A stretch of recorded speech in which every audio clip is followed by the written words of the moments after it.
Sure, let's get into the prepared speech portion of the meeting.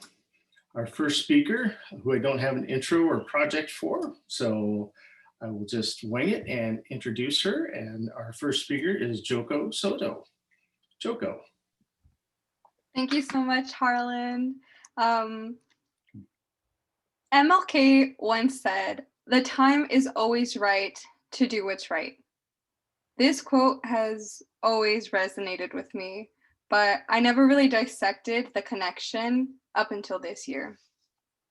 Usually at the end of the year, I review some of the goals I have set up for myself and analyze if I was proactive with them. And with the isolation that I've been in with COVID, I've had a lot of time to reflect on some of my own behaviors. When I was younger, I went to a school that was positioned between a very polarized environment. One street was my hood, where shootings, robberies, and assault were commonplace. And on the opposite side of the school was a very wealthy neighborhood full of mansions. As a 9-year-old, I wasn't aware of how this would affect me until I attended this elementary school. In this space was a huge population of very white, wealthy students and a small percentage of Mexican students. I was a pretty shy kid, and it was difficult for me to talk to new people. When I first met my teachers, I knew there was something off about our interactions. I always felt like I was treated a little bit differently. All of my questions, my physical appearance, and even my behaviors felt like they were always under a microscope. I saw these interactions as a challenge for me to become a better student. I thought to myself, if I get good grades and actively participate in my classroom settings, then maybe my teachers will like me. So I put in a lot of effort to maintaining those good grades, and I wanted that approval from my superiors and for them to see that I do have a good work ethic. One day I met a girl who looked just like me. She was an Afro-Mexicana girl who's very animated and very friendly. And I was just excited to make a friend. That same week, one of my teachers held me back after school and called my father. She told him that I was leading a gang of students and was a troublemaker. I was shocked, confused, and honestly heartbroken. What did I even do wrong? I spent so much time trying to impress this woman, and here she is calling me a criminal. I watched as my father arrived and was lied to in front of me. He listened, and soon after we drove home. I expected to be punished, but my father looked at me and said, "Stop crying. I know you better than she does, and I'm not convinced that you're capable of running a gang." And although I'm grateful for his wisdom and behavior in that moment, I now understand what was a consequence of that for me. I internalized that experience as a consequence of my communication style. And I have spent my entire life trying to talk with people as perfectly as I can to avoid instances like that.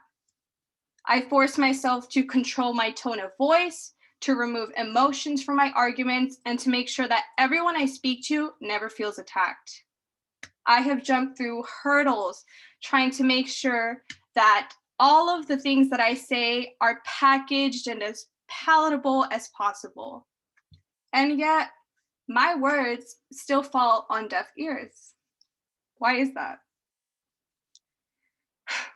The ugly truth about our world is that not a single word I say matters to an individual who's racially prejudiced. I thought that I could be the exception, that I could represent my community and change the perception around the Mexican immigrant community. But all that has served to do is make me a token, an object, and a standard for people to project their expectations upon. The second I step out of that perception, I am crucified for not fitting that perfect image of an immigrant who needs to be successful for the sake of living up to the work and the efforts that my family went through to get me here. And this year, I decided that my resolution will no longer focus on how I can be the perfect image of my community. Instead, I want to challenge myself to step outside of this box placed around me. I figured if I have to spend 22 years of my life trying to get my voice heard, I should at least say how I really feel. Because there's never going to be real change with our community until everyone's uncomfortable. We have to change the dichotomy created throughout American history. And that starts with the youngest generation, me. The time is always right to do what's right. And my time starts now. Thank you.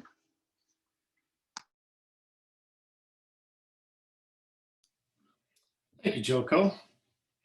Let's take, if we don't mind, let's take about 1 minute.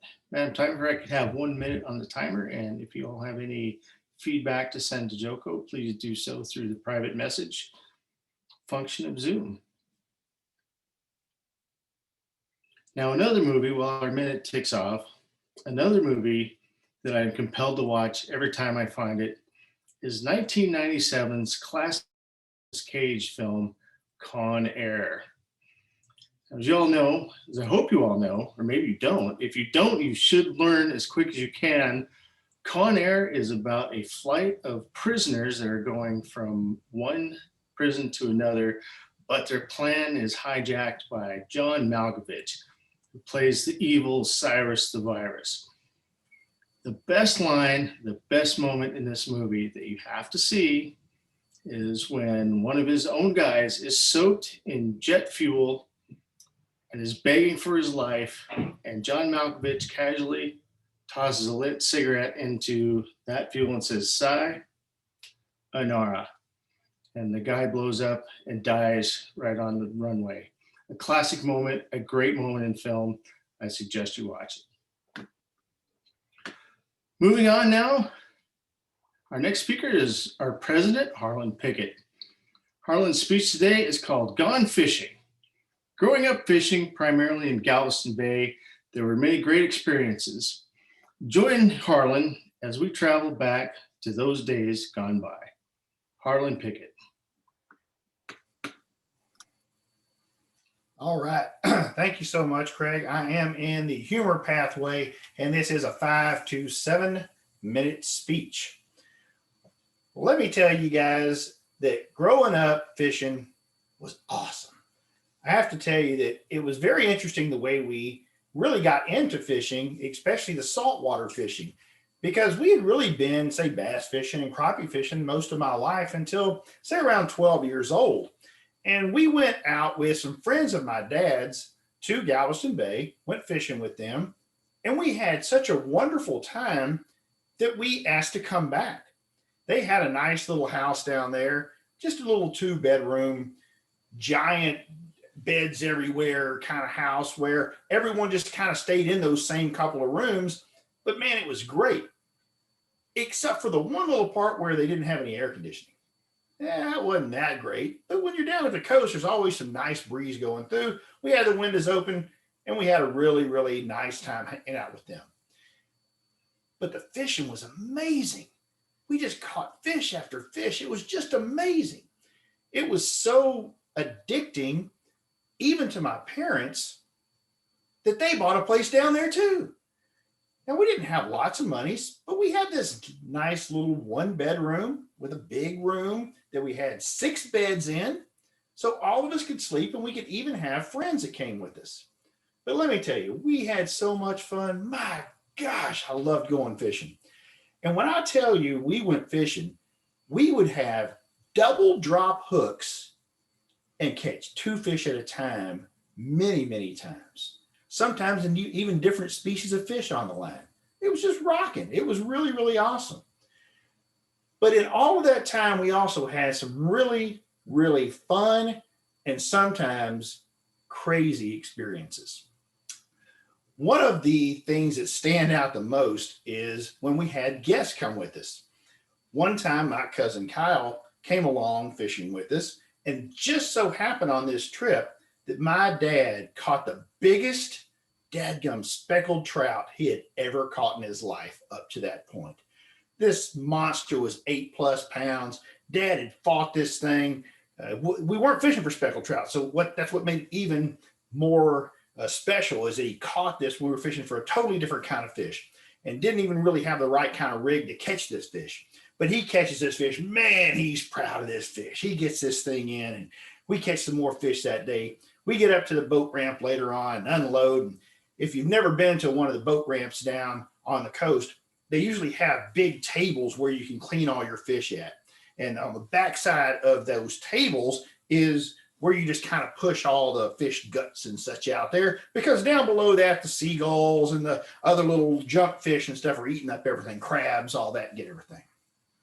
We're putting the fish up there. We're handing them to my cousin Kyle. And all of a sudden we hear Kyle say, uh-oh. What? Yeah, your dad's fish just went. What? Yeah, he had kind of slid Dad's fish, the whole fish, right over the side and into the water. Bloop. Now, the worst part of this is the fish had been in a cooler now for a couple hours, so it was dead. There was no chance it was coming back to life. So no, the fish is not going free. He is now crab food. Yeah, Dad was not a happy camper. Not a happy camper at all. I don't think that Kyle ever went fishing with us again, as a matter of fact. But looking back on it, we have a good laugh today. Another time we were out there fishing and I hooked something. I mean, just there it goes. Line just going. I was probably 14 years old at the time. I've got a whale. This is it. This is going to be the biggest fish ever. Here we go. This thing's just going to town. So much so that I'm running out of line. We had to pull the anchor. We're following this fish because it is taking all the line so fast, we got to follow it. So here we are heading out across Galveston Bay, slowly following the fish along. And where's the fish going? Right towards the ship channel. Is there a ship coming? Well, of course there is. So we have been at this for 1 hour and 45 minutes now. We're coming up to the ship channel. A ship's coming, and Dad says, we got to drop anchor. You're going to have to just pull it in and do the best that you can. All right. So we dropped the anchor. We got it steady. We start reeling in. That fish is tired. I'm tired, but we finally get this fish in. It's a big old crevalle jackfish. Yeah, they're no good to eat, by the way. And we had wore it out, and it was not going to swim away either. So we went ahead and brought it in. We decided we were going to clean it. We had a few techniques we were going to try to make it edible.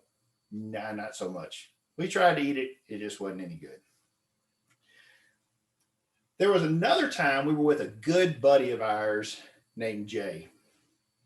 Now, Jay was quite the character. That day wasn't the greatest day fishing. We were doing okay, but we weren't doing great. But all of a sudden, Jay gets the hit of his life.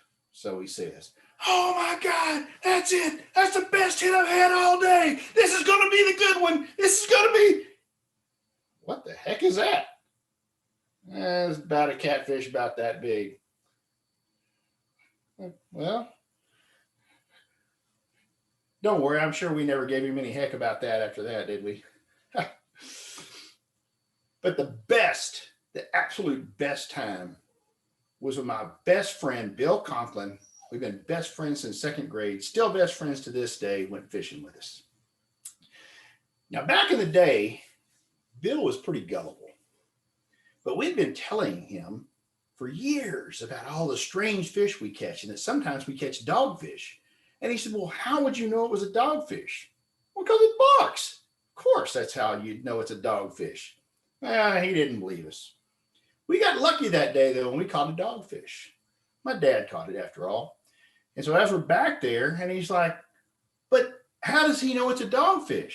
Well, he could hear this noise back there going, whoo, whoo, whoo, whoo. Oh, my God, it does bark. cannot believe it. It barks. We told you, man. So Dad gets it off. They're not good to eat at all. So you throw it back. We go through the entire day. We fish. We have a good time. We get up to the boat ramp. And I still can't believe that dogfish. That's the craziest thing ever. And my dad looks right at Bill and he goes, "Roo, roo, roo, roo."